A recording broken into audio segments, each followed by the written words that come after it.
We actually have a couple of additional panel members as well who are logging in. We've got Peter Dixon he's president of the Australian Association of Bush Regenerators. We've got Damien Wrigley from the Australian Seed Bank Partnership. We've got Tandy Spencer-Smith, who's in the audience today from the Australian Committee of the IUCN. So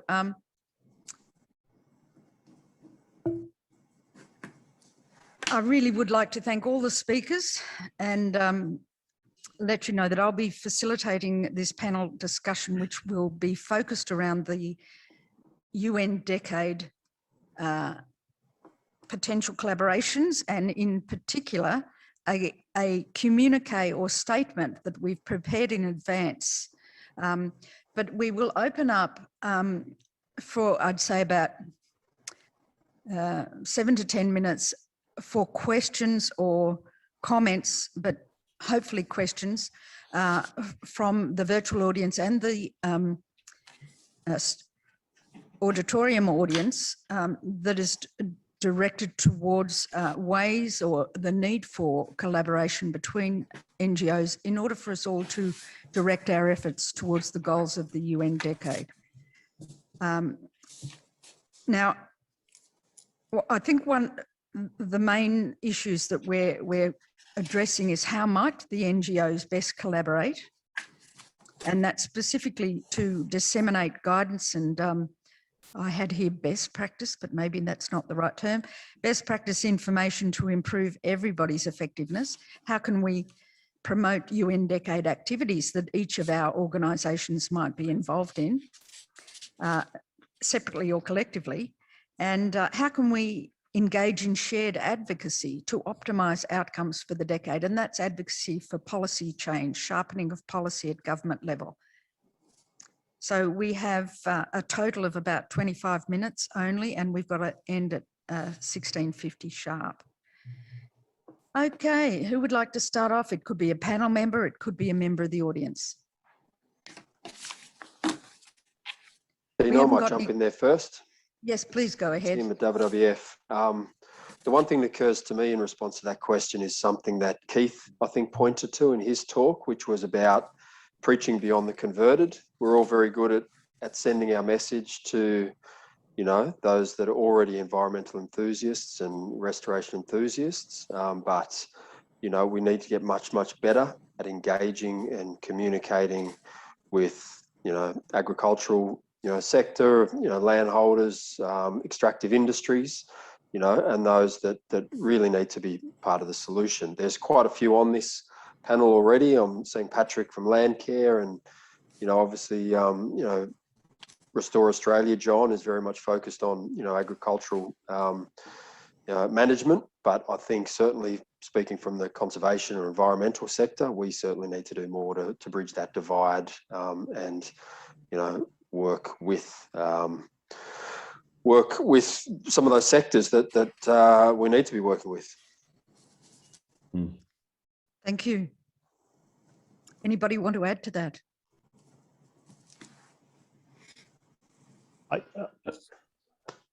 Tina, it's Gary here.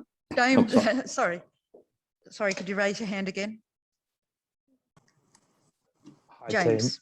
Hi, Tina. I mean, we've got some model with some part of the sector already through the Australian Land Conservation Alliance, which has brought together various land trusts with those covenanting agencies that do this on private land as well. So there's sort of an industry body essentially around that, and a lot of the people that Tim mentioned, our farming community, traditional owners, etc., have strong relationships through those networks. But appreciate that's not all of the sector, but it's an important part of the sector, which has land care involved, you know, the big land trust organisations and the covenanting agencies as well. So there's moves afoot to get better coordination, but acknowledging that's only really the private land part of the sector.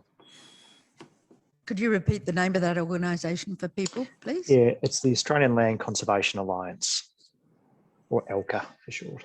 And ELCA has an annual conference, the Private Land Conservation Conference, getting about 300, 400 people each year, hopefully in Sydney this year, COVID permitting.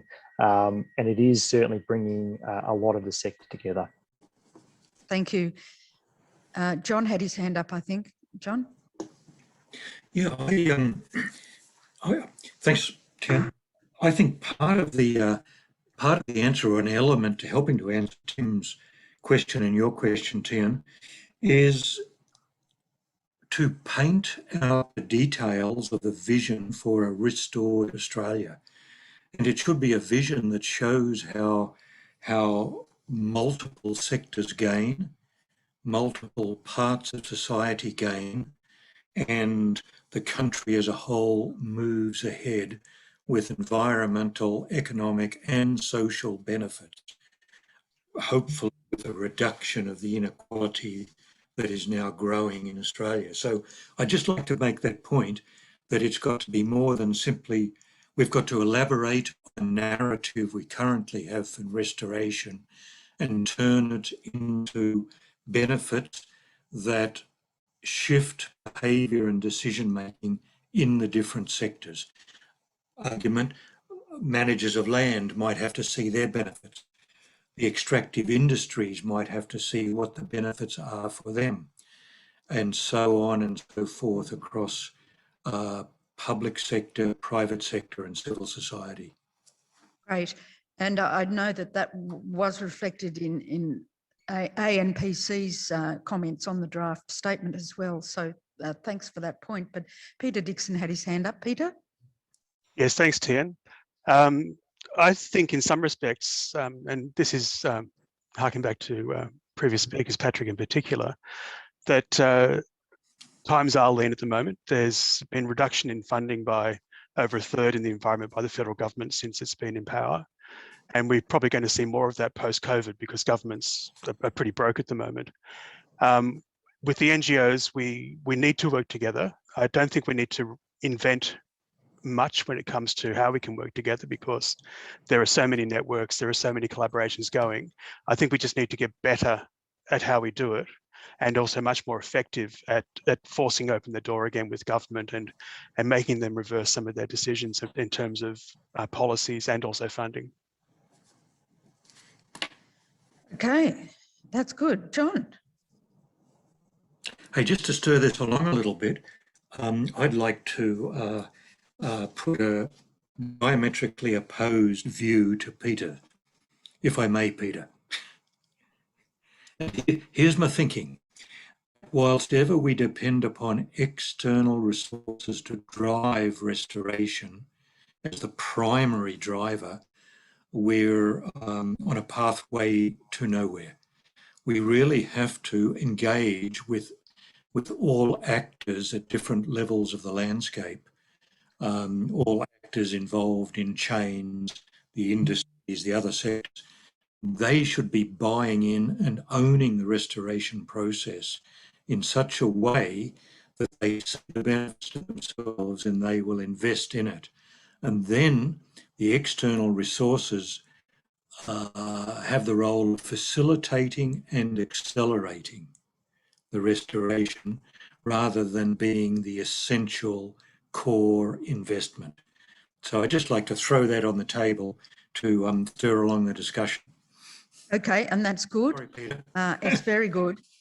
I guess one of the, in order to keep it to topic, that's probably part of the how-to once we do have collaboration.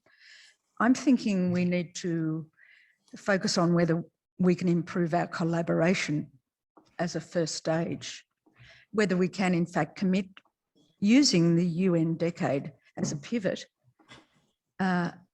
to improving our collaborative efforts and communications. Anybody like to talk to that, whether we can?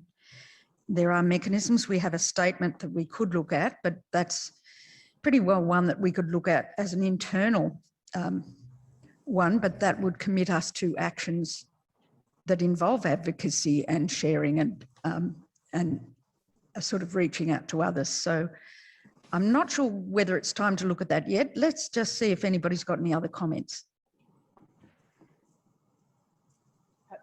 Patrick, go for it. Thanks, Dean. You know, I was probably too polite in my talk about some of the things that I think are underpinning challenges in this space. But if you go to the ACNC website and you search land care, you will find many dozens of organisations that have self-organised to represent their communities. Almost all of those organisations are rural landholding. 60% of Australia is privately owned. Most of the members of those organisations in many parts of the country, and when you read it, it's like an atlas of the rivers, mountains and towns of rural Australia. Those people are managing the land.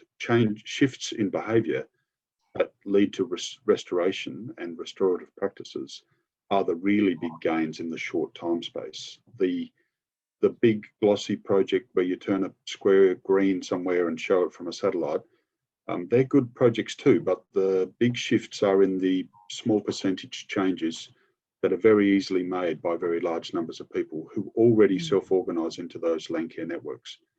I think drawing on, using the power of the skill sets that are in some of the NGOs who are in this forum to actually enable that already self-organised land care movement in the country is a really powerful way to bring that message to decision makers, to the broader community, particularly moving it through conservative parts of Australia, because that's where the heartland of that movement is.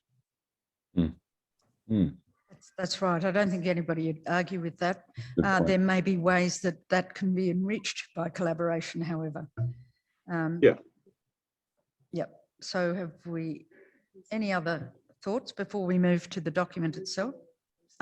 Somebody's letting me know. I can't see. Lucy Commander. Got my hand up.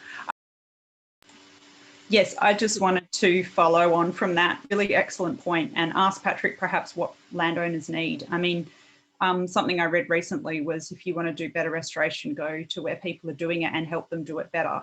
What can we do as NGOs to support people who are already doing it on the ground, doing it better, more effectively, more efficiently? So much of what is broken down is the connections between those organisations and their connections to the institutions that we work through. And as the resources have depleted, the funds have drawn towards the top. A key thing is the kinds of products. There was some excellent stuff there from John about the way that people receive information. So there's really there's an opportunity for a new information program that reaches people who want to take action, who need to understand the kinds of changes that they can make. There's a lot of promises around. People are actually been sitting on their hands for 15 years waiting for carbon to be a solution and not getting the promise back from it. They are waiting for our organisations and institutions to reach out to them and give them options. So I think that they're already self-organised. They just don't have the connections. We have to break some of the funding model where we trap the funds in structures like state governments and landscape boards and the like, and start moving it down to self-organising bottom-up groups. Another thing that I think that ARBA has noticed as well, particularly with the bushfires, that there is a dearth of information about post-fire natural regeneration and assisted regeneration. And we would, speaking as a member of ARBA, I know that we would love to share more knowledge and skills. And it's something that Tim pointed out with the WWF publication of today that referred to assisted regeneration and potential for that to help. So working in farming areas, there's quite a lot of potential, as well as rebuilding landscapes through planting and direct seeding. So certainly I know that there are some NGOs here who would like to better share information with some of our other partners, if that's ever possible. Kingsley, did you have a thought? I can see the cogs in your brain working at the moment. Yeah, I'm actually reading some of the chat. I think Patrick's getting close to some of the core issues that we all need to consider, which is we actually have across much of the degraded fabric of this country an existing set of stakeholders. They are running on capacity empty, and they're running on financial empty, and they're also lacking the confidence that what they're told, such as the carbon economy, actually translates to real change on the ground. And reactivating those networks and providing, whether it's, and I think that one of the core issues that Patrick and even Keith said is when organisations exist because they are successful in getting funding, you fundamentally drive the competitive spirit, which is not the way for us to be connecting across the whole of our landscapes and repairing those landscapes. So it's looking at divorcing ourselves from our existence on those funding streams and looking at the great needs for those landscapes. So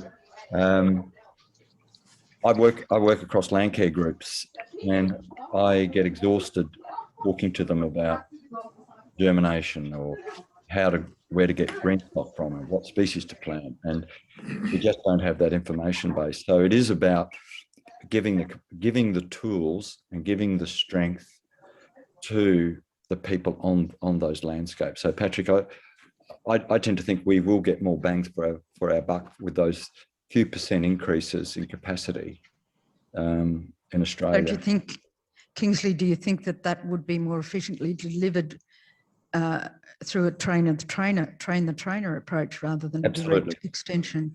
So we've got networks of land care coordinators and facilitators.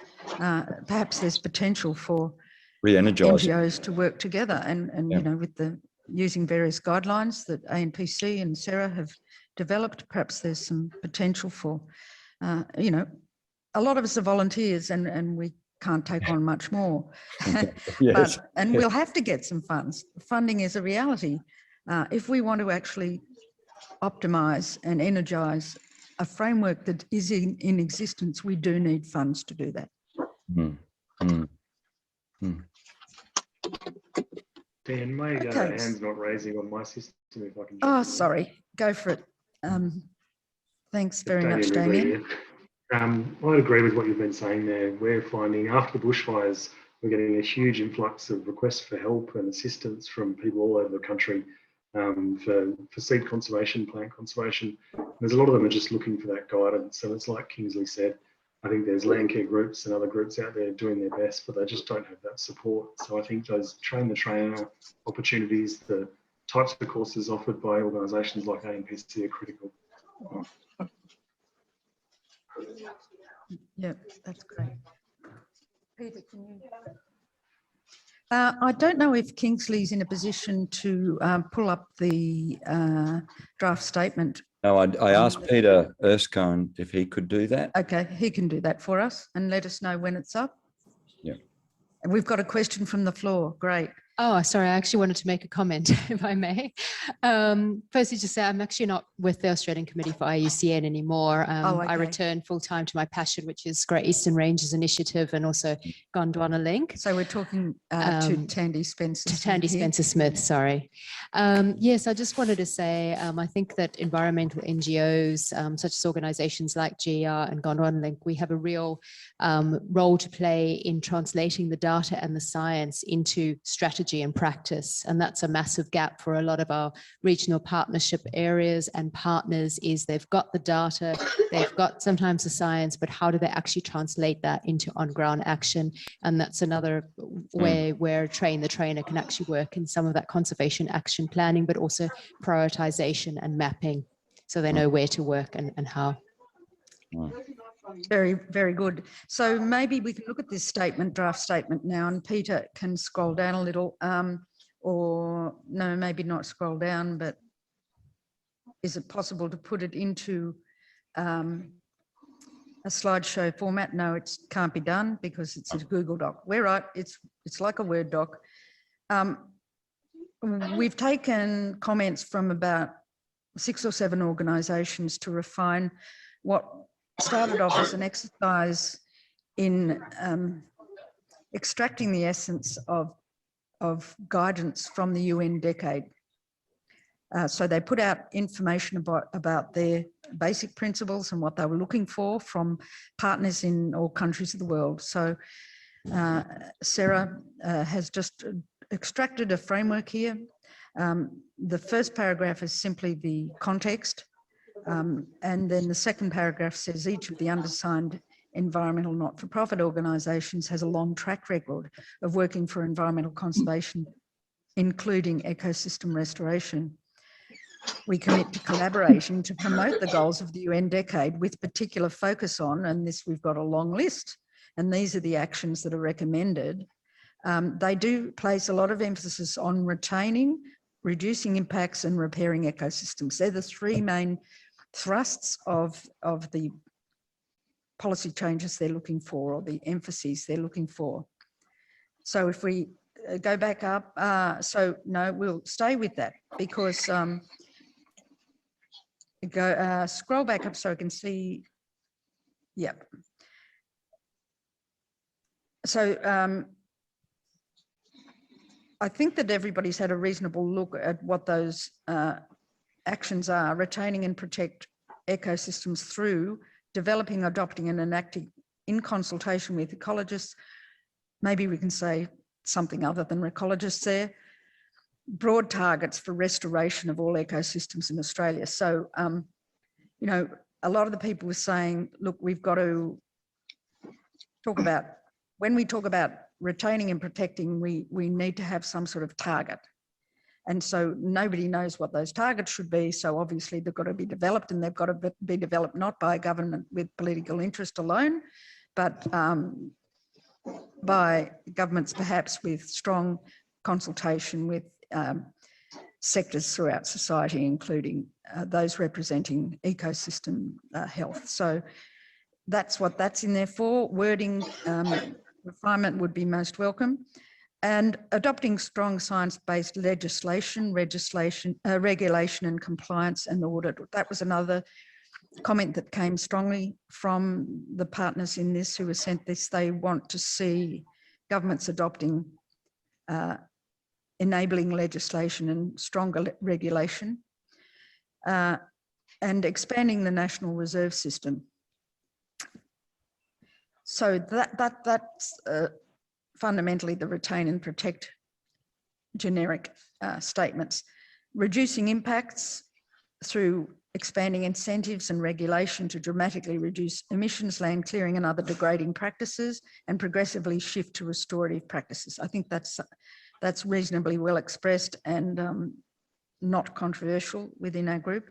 Repair ecosystems through increased funding for ecological restoration, research and incentivising best practice return of native biodiversity in terrestrial and marine ecosystems, setting high and clear targets, that's repetition just there, for biodiversity conservation, carbon sequestration and biodiversity restoration outcomes. So there's a bit of editing to do there. If we could go down a bit more, Peter. So this is the advocacy side. So that first one was meant to be about advocating to government. Can we just check back there that it did have government in it? Back up the top where it's, yes, advocating to governments to retain and protect. Okay, so this is the structure of this document. The first point is advocating to governments to retain and protect. And just slowly scroll down, Peter. Advocating to governments to retain, reduce, repair, then advocating to all industry sectors to reduce direct and indirect impacts. The next one should be bolded as well. Demonstrate nature-based solutions. And that's good in bold, to climate change mitigation and adaptation. In partnership with landholders, communities and governments. And encourage and support communities too. So there's government, industry sectors and communities. So we're seeking to encourage communities to shift land manager and consumer behaviours towards a mutually beneficial and equitable circular economy that enhances, not degrades, the natural capital of the world. Again, a fairly uncontroversial statement and very compatible with the UN goals, and undertake on-ground actions and advocacies to support conservation and restoration activities, including funding support and volunteering. I'm not sure that that sentence entirely makes sense, but I think we get the gist of it. Now, so the 4 points, main points in this statement are that we're seeking to advocate to government, to industry, and encourage communities. But the 4th point is that we collaborate within our environmental not-for-profit networks. So that's the pivotal thing here. So that if we can get collaboration within our networks, we can together do all those 3 things, or help to focus UN decade activities to focus on those above 3 dot points. So the collaboration activities involve establishing mechanisms for information sharing, collaboration and mutual support among restoration NGOs for the decade on ecosystem restoration. This is something that we've largely agreed. I don't think there's anyone in the room who would say it's not a good idea for collaboration. Reinforce and clarify common purposes, principles and goals, and mobilise collaborative and coordinated action through. So that was the, there were a couple of people's comments suggesting that we need to condense some of the points, collapse them into clusters. And so that's where these clusters have come from. So could you change mobilising to mobilise? And so these other 2 dot points are mechanisms through which we can do these things.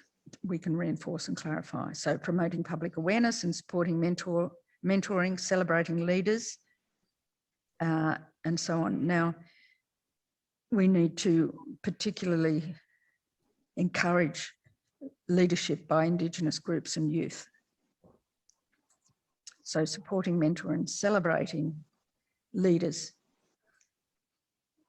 We've heard some fantastic presentations over the last couple of days from Indigenous groups who are leading projects, leading restoration projects in their countries. And a lot of them are being supported by non-Indigenous advocates and technical backup. And some of them are driving it completely on their own. So leadership is absolutely essential from Indigenous groups.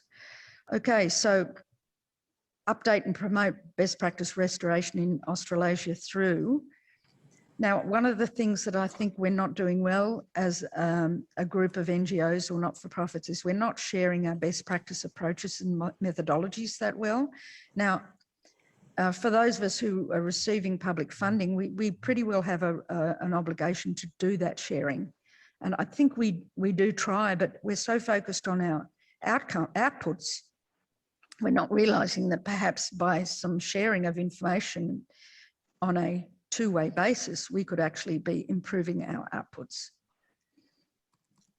Promoting and disseminating local guides and standards, international and national standards and regional standards and interpretations of those. There are a number of interpretations of the national standards at district or local level, which is very heartening.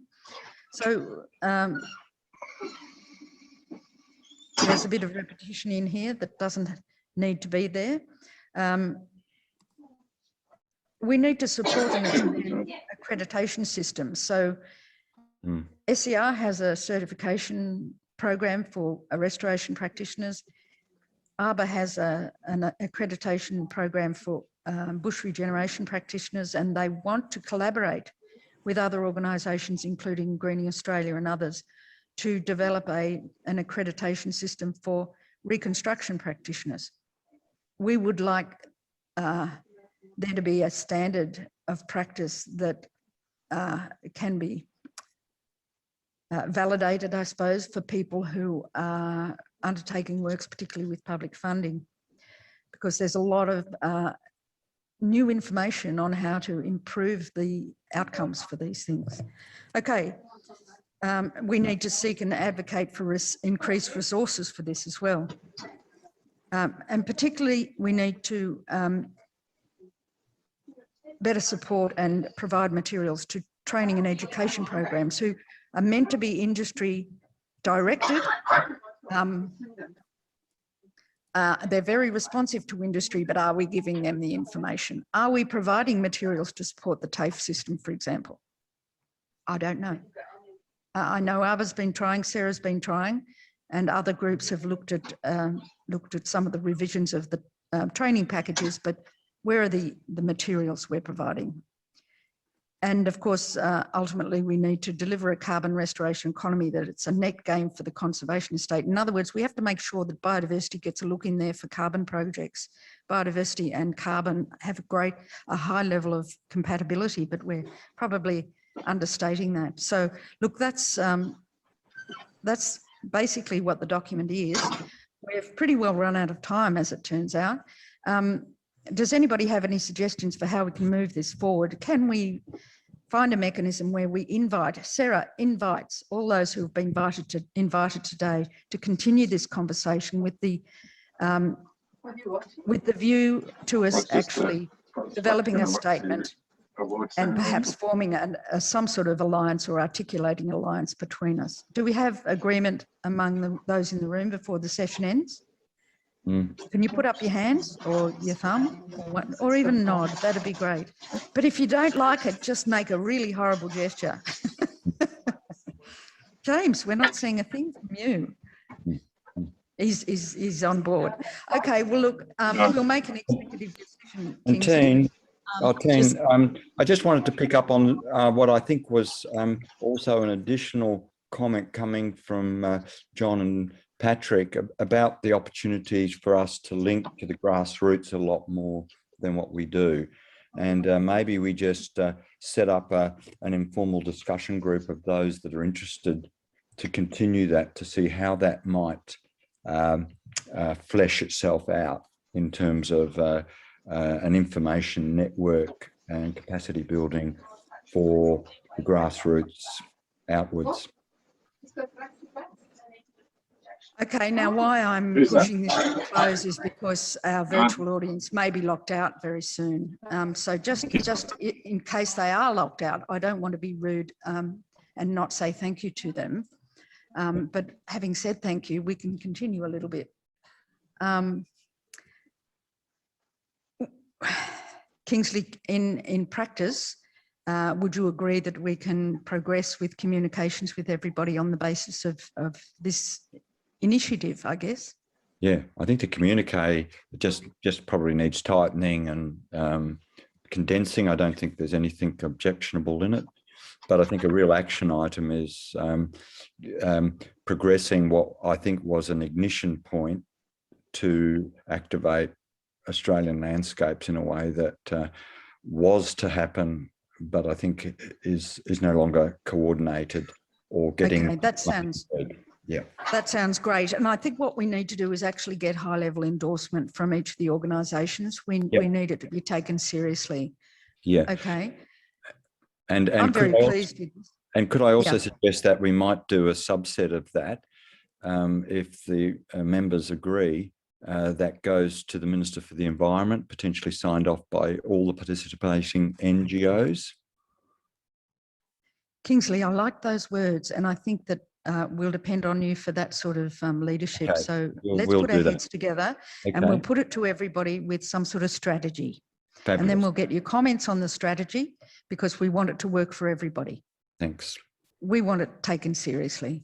So thank you everybody very much for your participation, each and every one of you, and the virtual audience. I'm sorry we couldn't involve you in the conversation, and I'm sorry we couldn't involve the audience in the room in the same conversation. So thank you very much. Thank you.